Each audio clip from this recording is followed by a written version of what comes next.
just for the hell of it. Yep. But yeah, and then you just train yourself. This is perfect practice for you. Like, I'm talking right now, right? There you go. Switch. And then when you're talking. Yeah, now I get it. Okay. All right. Okay.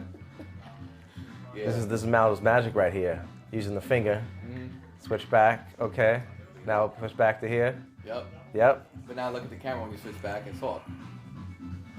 Right? This is switch back, yeah. And now talk, talk to the camera right here. How's it going? How we doing? Okay. I see you people. I see you. Hey, it's a beautiful thing, bro. Technology. It's like that scene in Step Brothers where he's like, imagine we had these when we were younger. It's like, better yet, we got them in our late 30s. Here you go. Oh, boy. So what's going on, bro? Nothing much, man. So hey, look, we're at Masonic season now. We're at the Masonic season now. You know, I'm, getting used to taking on new responsibilities, right? Yeah. With the switcher. There you go. So, dexterity. Dexterity. Word of the day. Word of the day, dexterity. Yeah, I'm just excited for this new season. For my podcast, it's still the first season. So I might end up bringing on people like for 2 to 3 times within the first season, and then be like, all right, it's a good quality first season, and then build on the second season. I want to then go outside of like my comfort zone, or meaning go to some other brothers throughout the United States, and then maybe from there I'll take it, globally and stuff. What do you want the purpose to be? Because we're gonna, you use podcasts as a vehicle to get to whatever destination you want to get to. So, what is the destination of your message that you're trying to deliver? And like, what's your audience? What is it composed of? Masons, people who are maybe interested in masonry, or just the regular esoteric man or woman? What's the goal, the end point for this? That's a good question. I think the goal is to enlighten society, enlighten Masonic society, enlighten esoteric society, enlighten the profane world.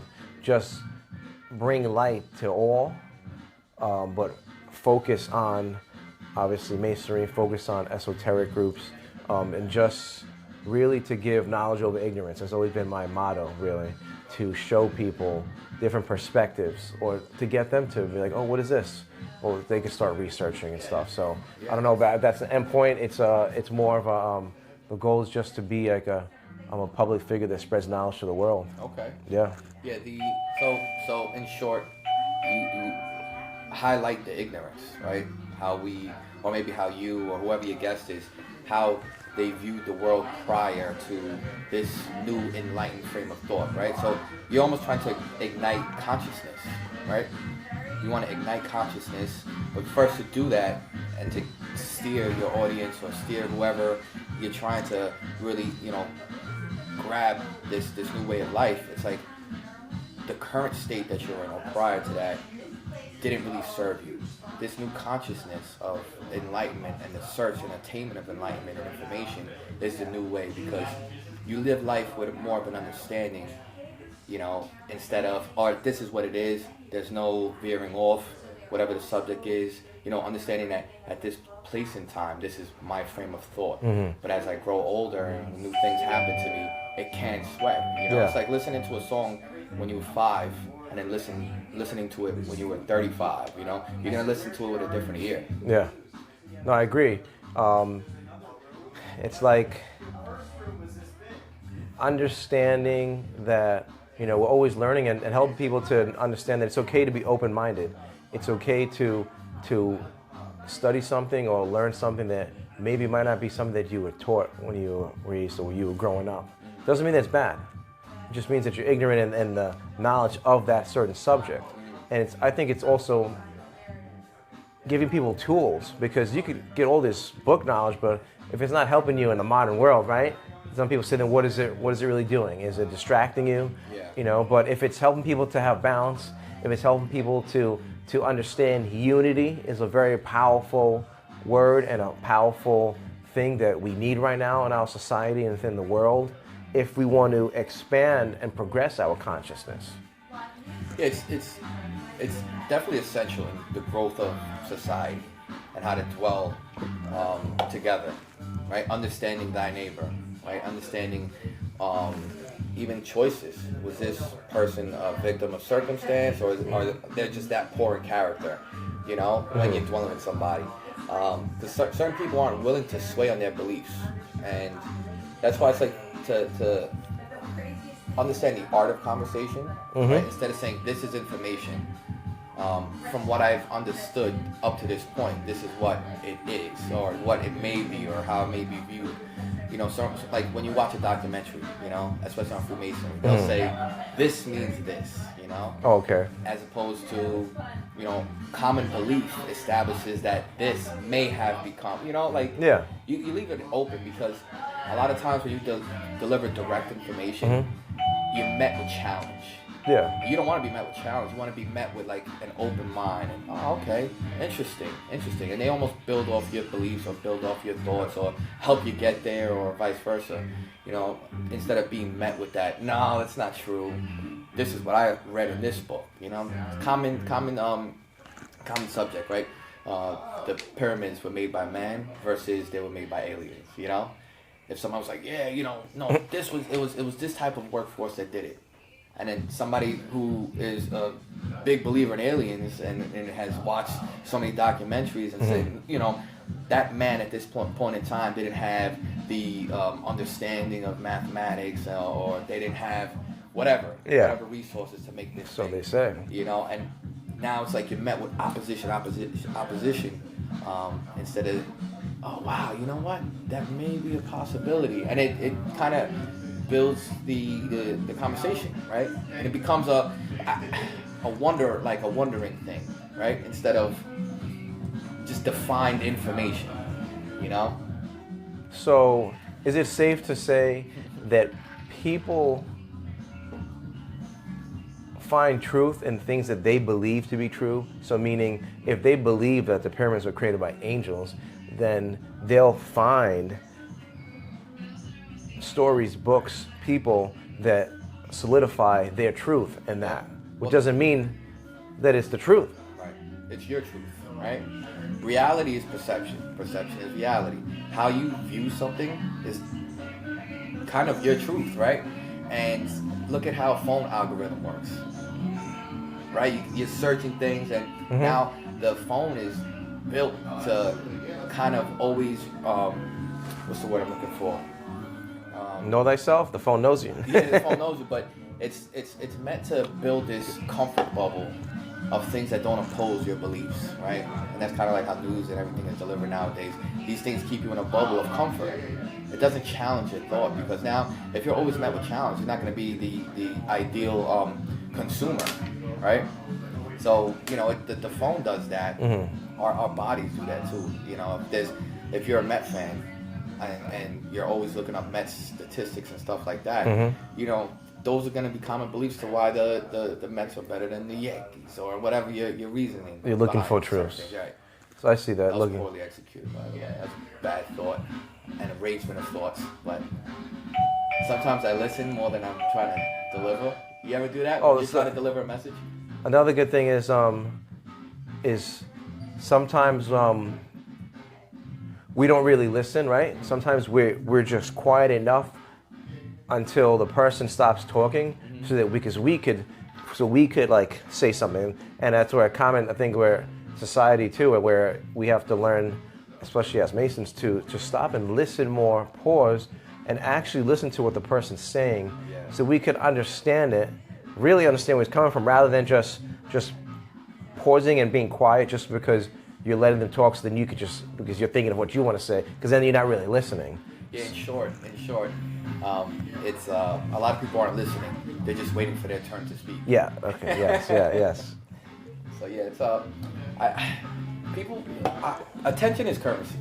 In short, attention is currency, and the more attention you have, the more. That's why social media is the way it is. That's why it's such a force, and so many people are on these platforms, because they want to be seen.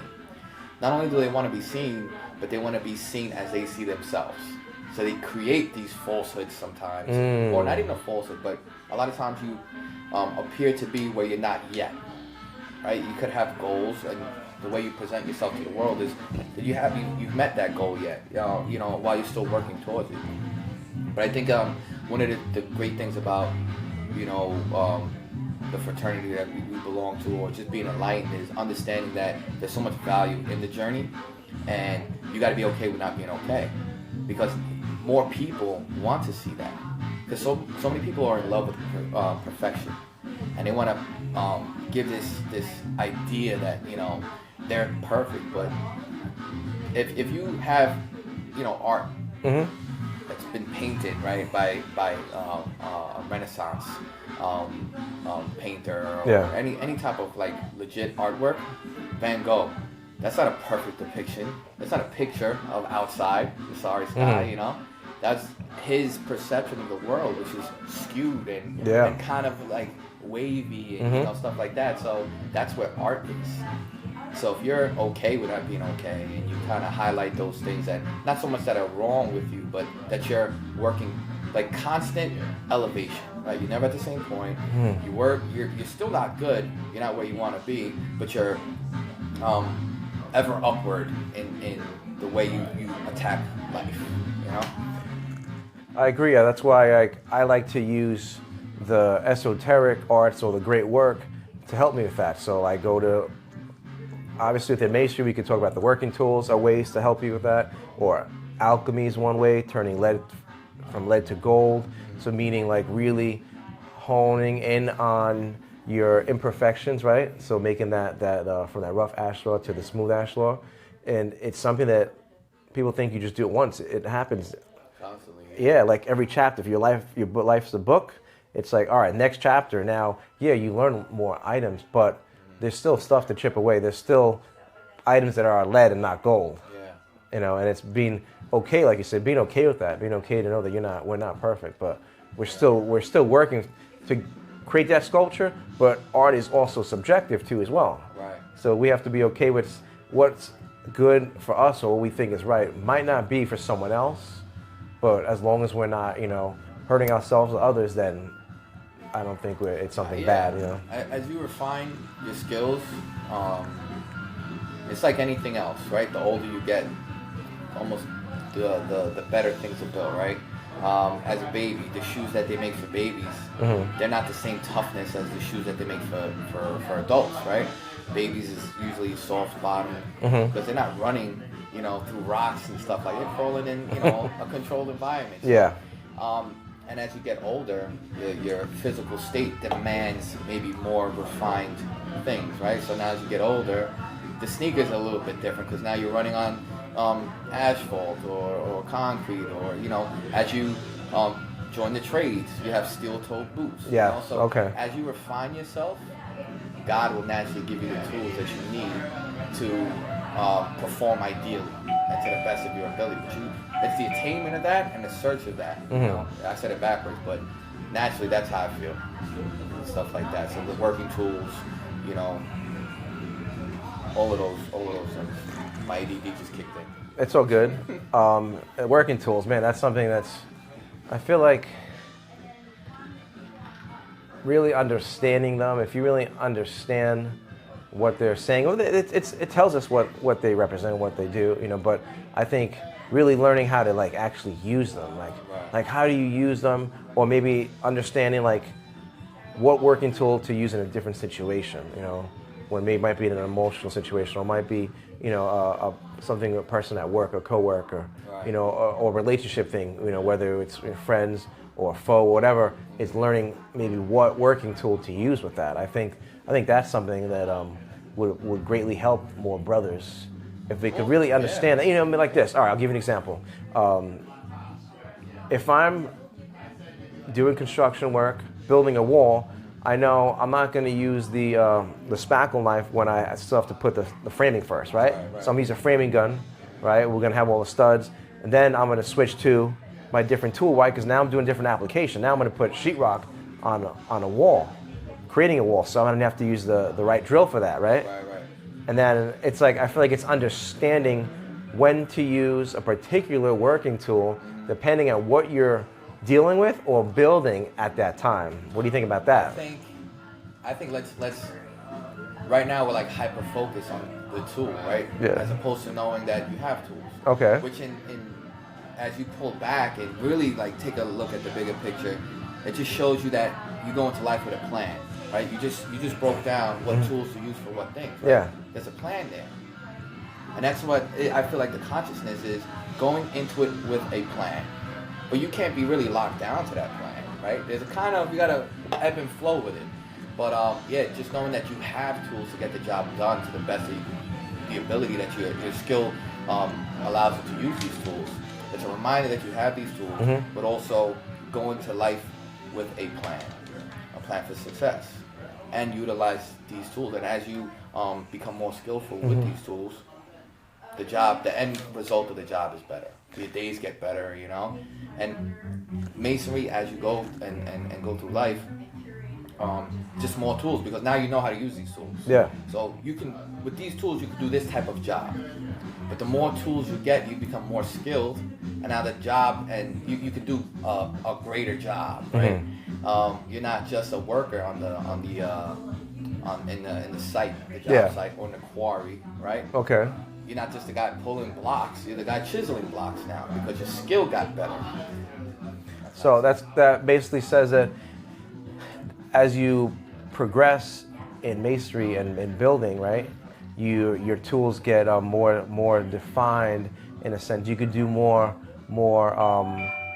precise work. Right.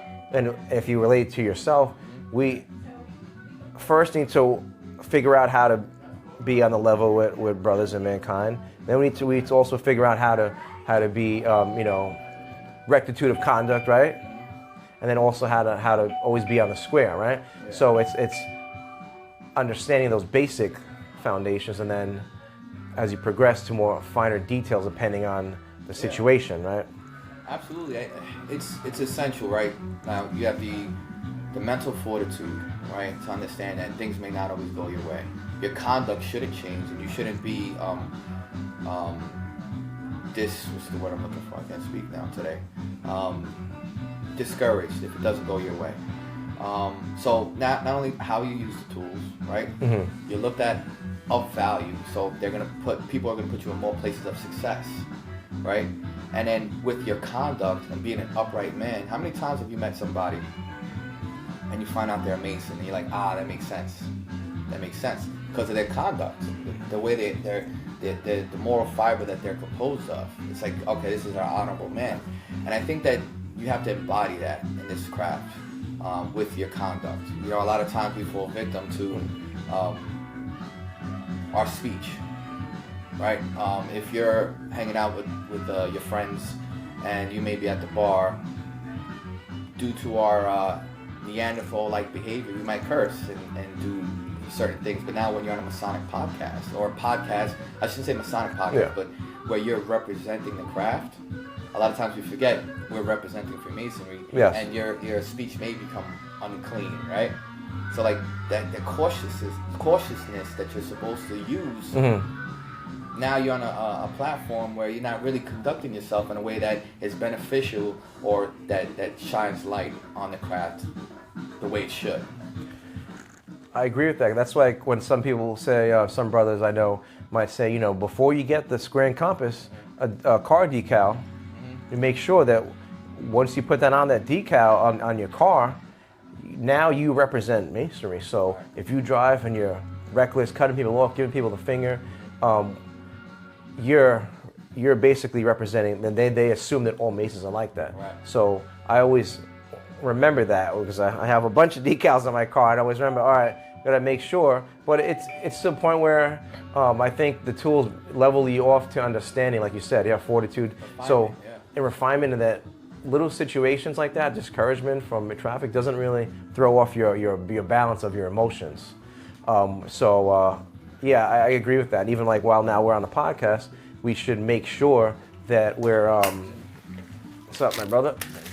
Make sure that we're representing Masonry, right? Right. So, and it's like, even if we're not on a Masonic podcast, we're always still representing Masonry because we're Masons. Absolutely. You have a ring on, you know, and a lot of people know what you do. You know, this is the age of social media. Yeah. And, you know, it's frowned upon. It's a catch-22 in regards to Masonry, right? In New York, because I can only speak on New York. And I can't even speak on upstate Masonry. I can only speak on Masonry in the tri-state area. It's a little bit more lax in how you represent it. The element of you being able to say I'm a Mason and wear a hat with a square and compass or a pin or a ring. I had family come up from Argentina. Yeah. And one of the guys, I didn't know he was a brother. He's like, he's covering my ring. He's like, you know, you have your ring on. I don't know if you realize it. I'm like, yeah, it's not a problem. He's like, oh, you know, in my village it's frowned upon. We can't, like, it's not looked. It's looked at as like you're against the government in that way. You know, like, yeah, Masonry's looked at very different in other parts of the world. Like in the Middle East, in some places, you get literally stoned to death if you were publicly showing that you were Mason. It's outlawed in some of these countries. So now we kind of take it for granted, and the way that we wear, you know, certain emblems, we have it on our cars and stuff like that. There's a lot of people who aren't fans of Masonry. Now, if you're not representing it in a positive light, and you're not conducting yourself in a way that denotes honor, you're just helping them win. You know, and when they say, oh, you know, Masons are, you know, blasphemous in their behavior and stuff, it's not productive to the craft. Yeah. You know, and it's a shame too, because you can't really defend it, right? There's a lot of clandestine people.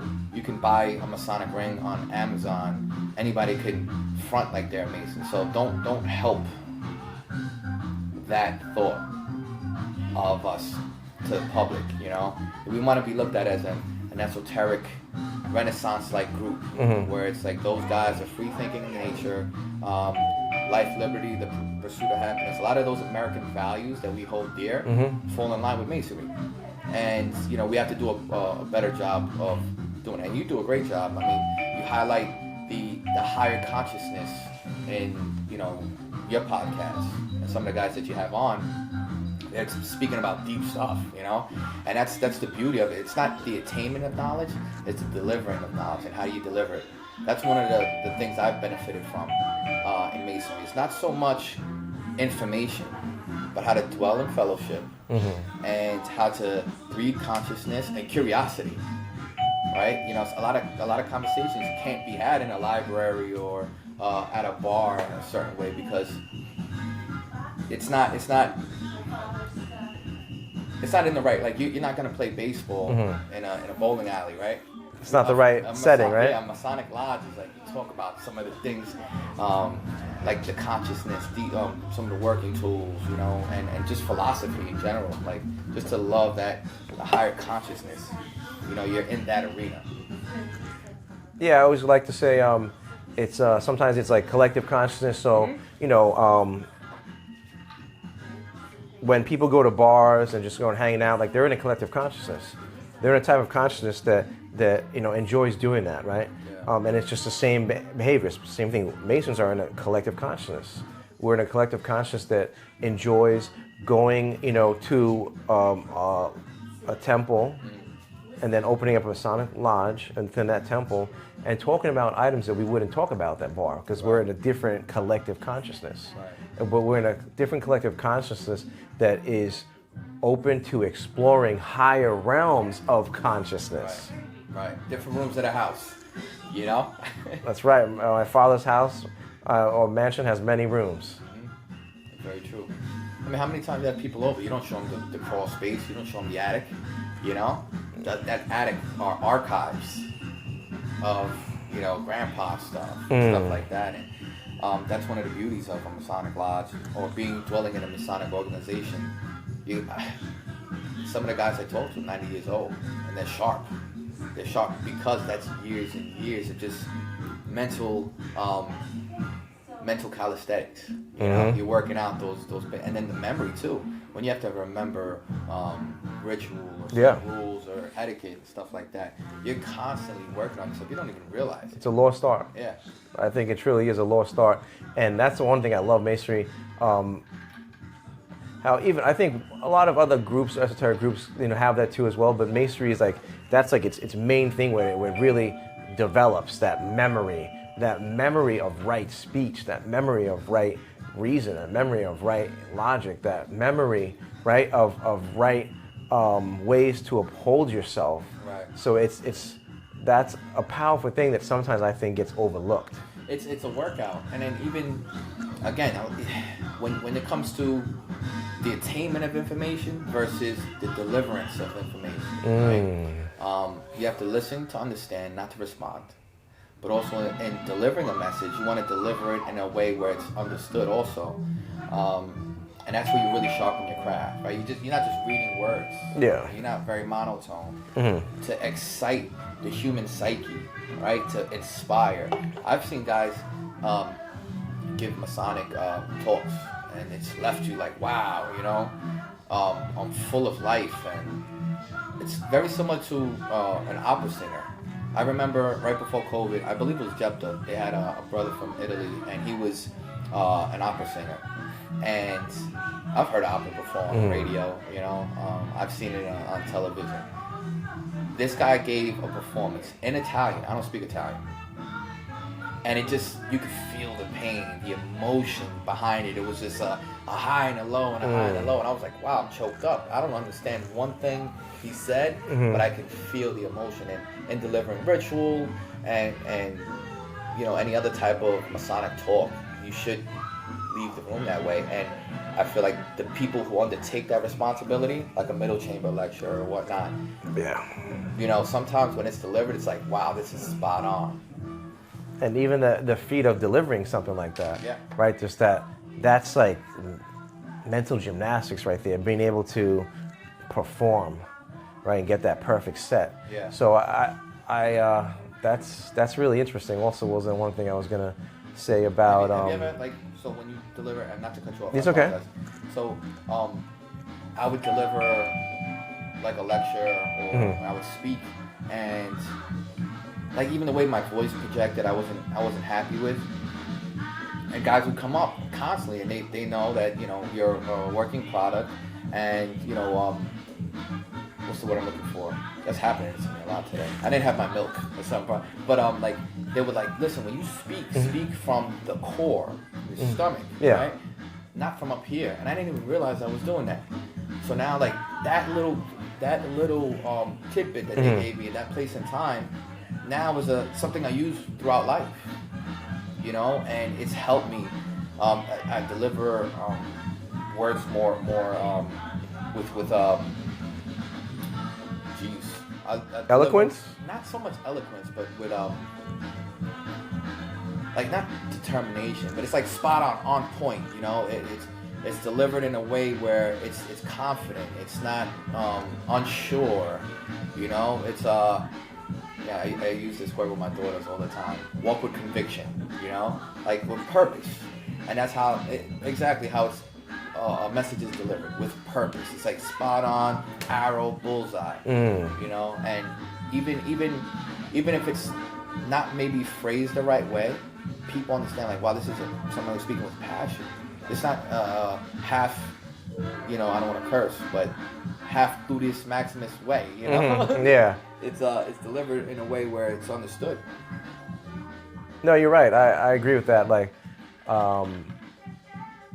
That's why I always like to do the apron presentation, because I think it's just so. Oh, the apron? Yeah, packed and powerful, with items in there that I think when someone delivers something, whether it's a ritual lecture or just a lecture in general for light of the evening. For me, it's if it causes me to now go research, like now if I'm oh well, they said this and that, that's when that's something that is, you can show it has an effect on me, because you can listen to a message, but then if you go home and start he mentioned Mithraism, what is that, when people start, I guess it might be personally for me, when that's I appreciate it's a good lecture when there's like items there where I'm like, wow, I never thought of or I never even heard of. Right. And it affects me so much that it causes me to like now do some further research on it. Inspires me. Also too, like if you're like, for you, the way I view you is someone who is very deep, someone who loves spiritualism and all of the philosophies out there, whether it be Western, Eastern philosophy, but just the way a person thinks, right? And also the connectivity between your brain, mind, body, and soul, and the universe, right? And also all of these years of the same type of person, right? You know, there's something to be said by somebody who is a fan of human psychology, and it's like, wow, how does he know so much information? How does he continue to acquire that, and how does he store it? And then he also delivers it in a way where it breeds curiosity, right? I think that's currency in itself. Okay. Like when you walk into a room, and you know, some people walk into a room and they're very loud and flashy. And, you know, it's almost like you're creating a persona, right? Or you are what you have, right? This guy walks into the room and he's like, yeah, I got all this money, or, you know, I'm successful. But if you take all of that away, right, would anybody even want to hang out with you? Like, what would you do if what you did well, you couldn't do anymore? For me, I know I can have a conversation with anybody, and it'll be a conversation that would be enjoyed by both sides. It doesn't have to be subject related. It could be behavior related. It could be interest related. But, you know, you have to put people in I shouldn't say you have to, but it's an art when you can sit in a room with people and they take their armor off, you know, or they take their representative off. You're meeting that person soul to soul, and it's very, very like the energy is calm. I'm not here to prove anything. You don't need to prove anything to me. Let's just enjoy this place and time, right? Let's make a moment in time a timeless moment. Yeah. I think it's I think what you're touching on is like being authentic. There you go. And I keep staring behind you because behind you there's tarot classes here, and just so you know, right now we're recording at one of my favorite spots to record, Buddha Belly Records in Sayville. And thank you for Mike for letting us record back here. And it's the Chariot, okay? So the Chariot, the tarot, that's the card that represents your personality. But it's understanding that your personality is just and it connects to the Hebrew letter chet, which means fence. How do you spell it?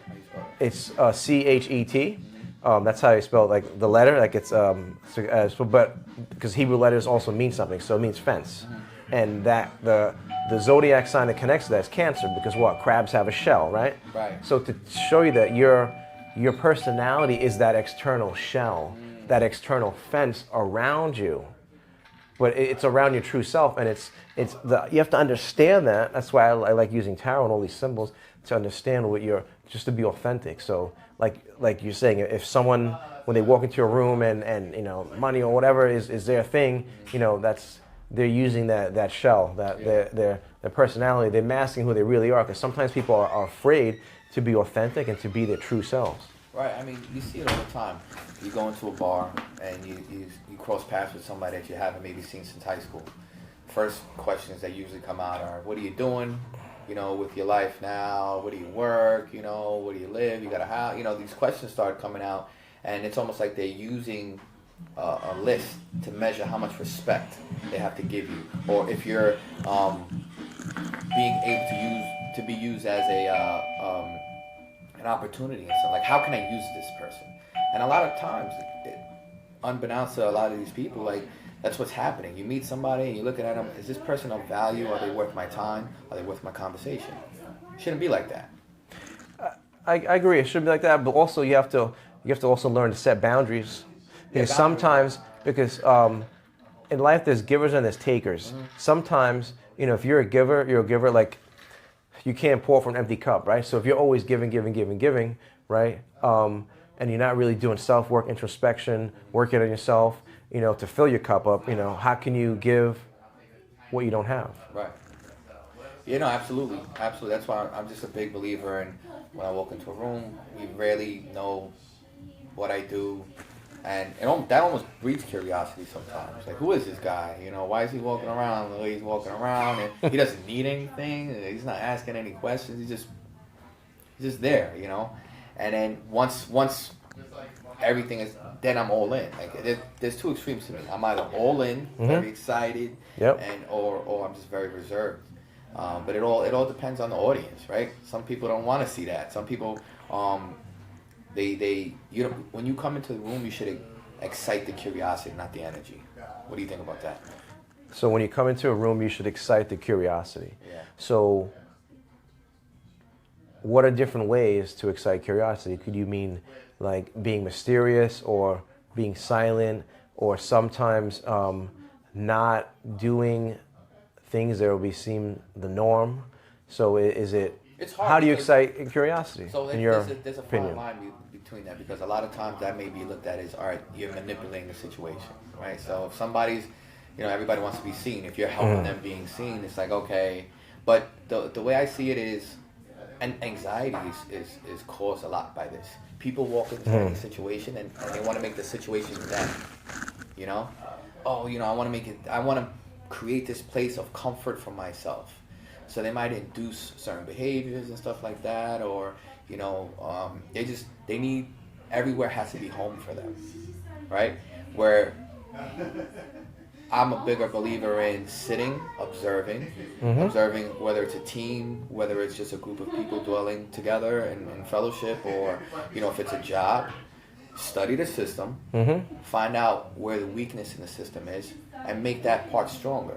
And now you're decorating the corner of the room, right? So if there's 5 people here, and I walk in, and then now there's 5, so now I'm 6. I'm number 6. Yeah. And out of those 5 people that were there before me, I come in and, hey, how you doing? I'm the new person in the room. Now I'm observing how everybody's dwelling. There may be like one guy who's not talking.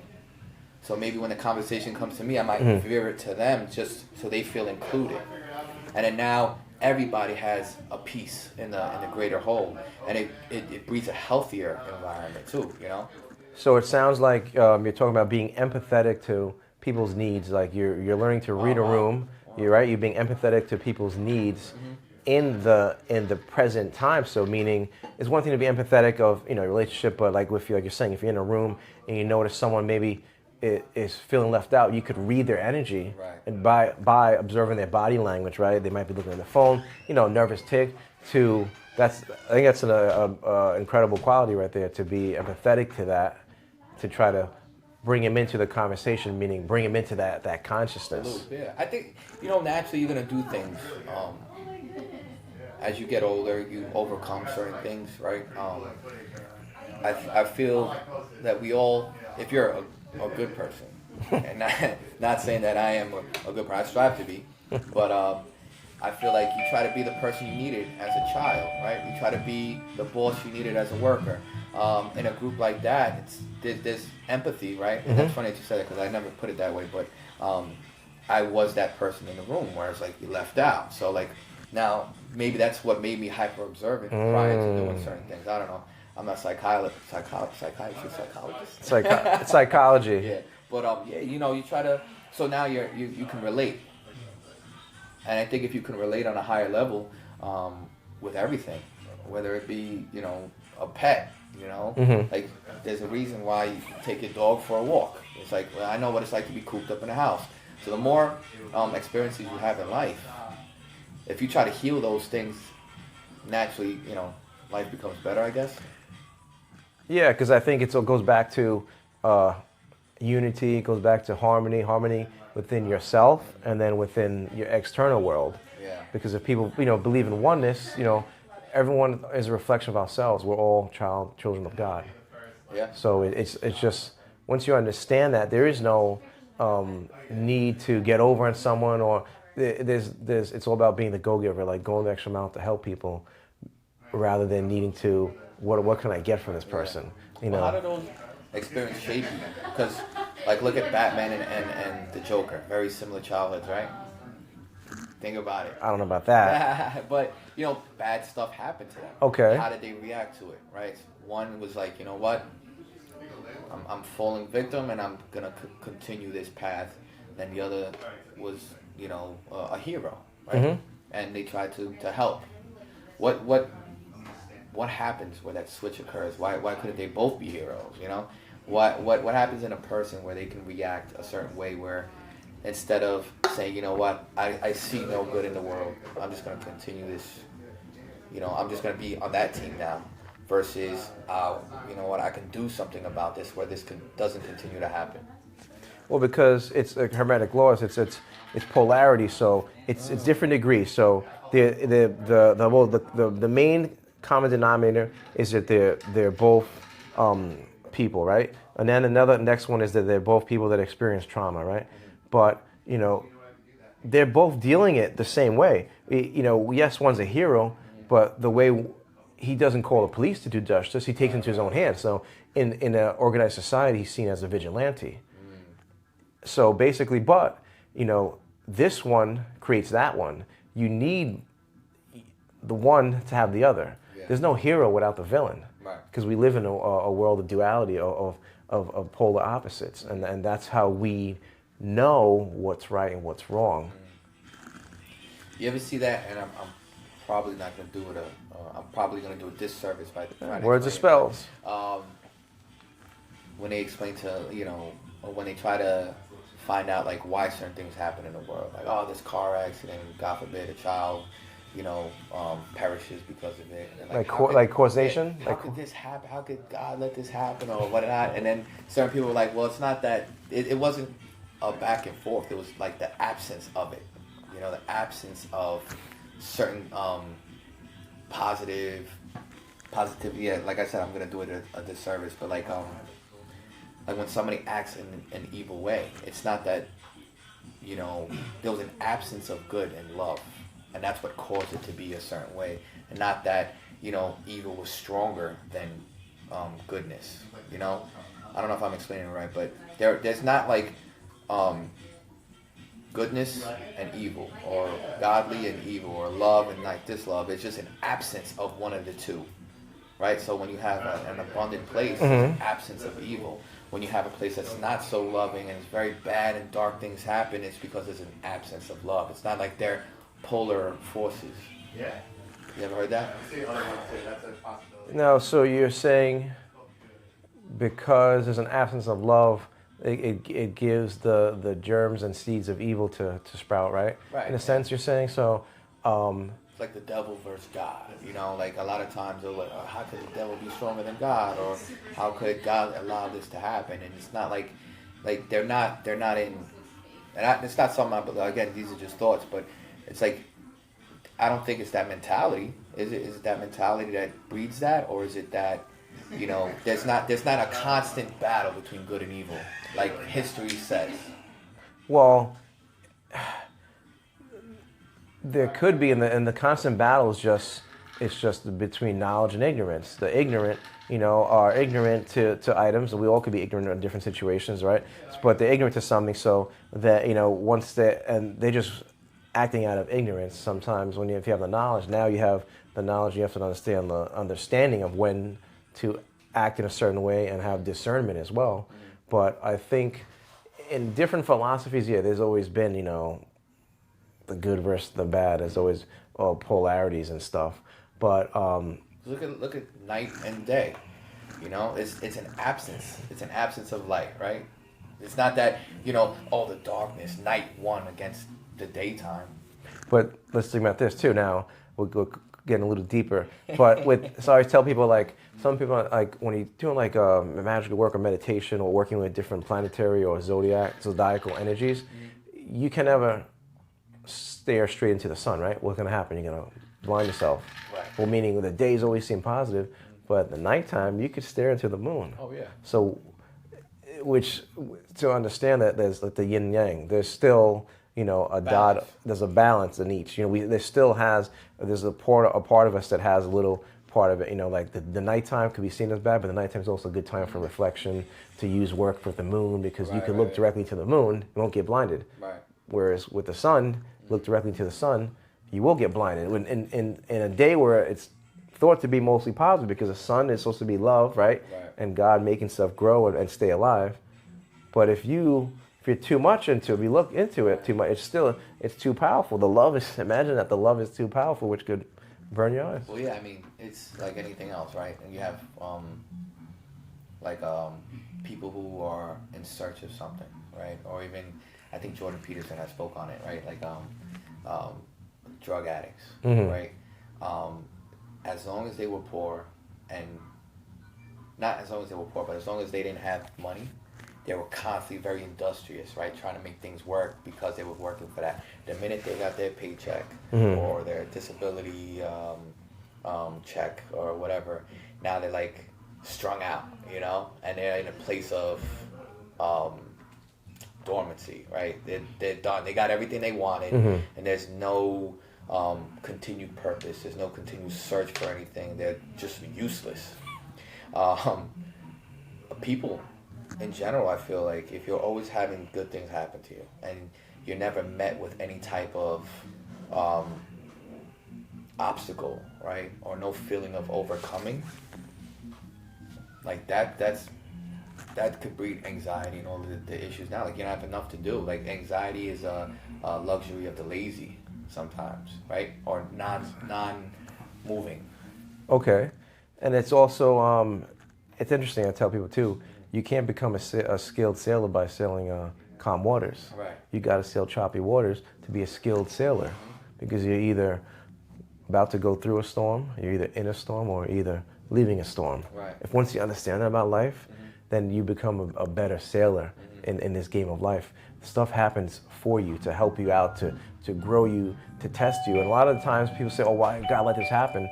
You know, sometimes it's faith. If you look at the story of Job, he took everything away because it's to test his faith too as well, and to show you that, you know, all the other stuff is vanity. You know, obviously loss and family is tough for everyone, but, you know, stuff happens because it's meant to teach us something. You know, maybe there's a spiritual level to something we need to understand in this incarnation that we would have never understood it if this situation didn't happen. Yeah, I mean, yeah, abundance can be a curse too sometimes. I know plenty of people that always got their way when they were younger, and the minute it was time to take on the world by yourself, they were met with constant like anxiety, depression, because they're not used to not getting their way. And now life is unfair.